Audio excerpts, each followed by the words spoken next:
Hey everybody, I'm Evan Hammonds for bloodhorse.com.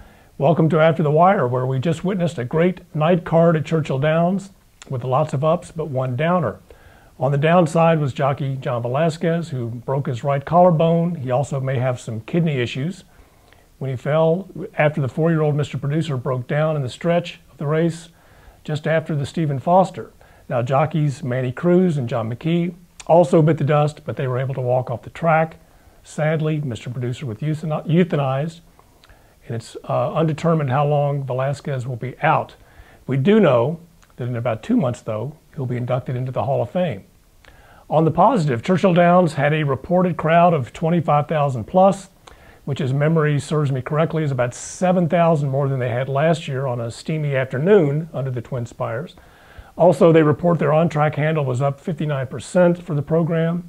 Their all sources handle was about the same, but it was still a healthy $7.9 million. On the track, trainer Bill Mott had the biggest night, scoring with Ron the Greek, and the Stephen Foster and Royal Delta returned with a flourish in the Fleur de Lis.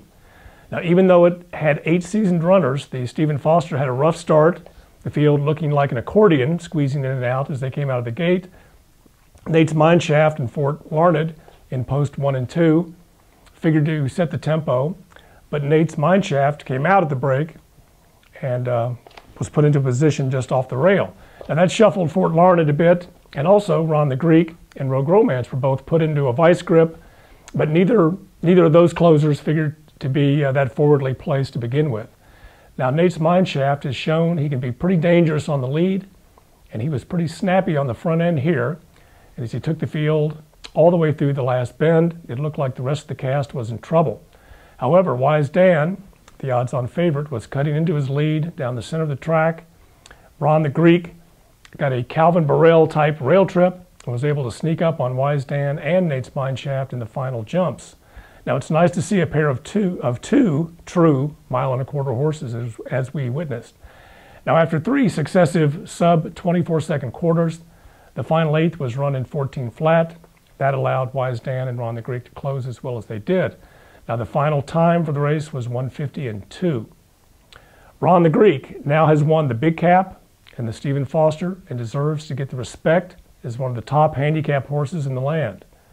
With Mott, he'll stay on the East Coast with a run towards the Jockey Club Gold Cup, then the Breeders' Cup Classic at Santa Anita. Now, while the Stephen Foster was the night's headliner, Royal Delta's return was more anticipated, and she delivered. Now, there's always questions in a horse's first start back, coming back from Dubai, and her 9th place finish against the boys in the World Cup warranted a touch of concern. Those concerns melted at the 3/8 pole in the 9-furlong Fleur de Lis, as Ben Leon's Royal Delta cruised to the lead under Mike Smith, and from there it was just a matter of how much the winning margin was going to be. It turned out to be 8 lengths. Now, she beat a small field, but it was a good field, and she did it her own way.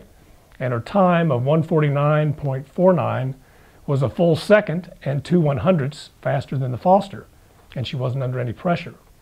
Leon bought her for $8.5 million last fall after the Breeders' Cup, and she looked like she was worth every penny Saturday night. Mott said the Delaware Handicap, which will be run for the 75th time next month, might be next.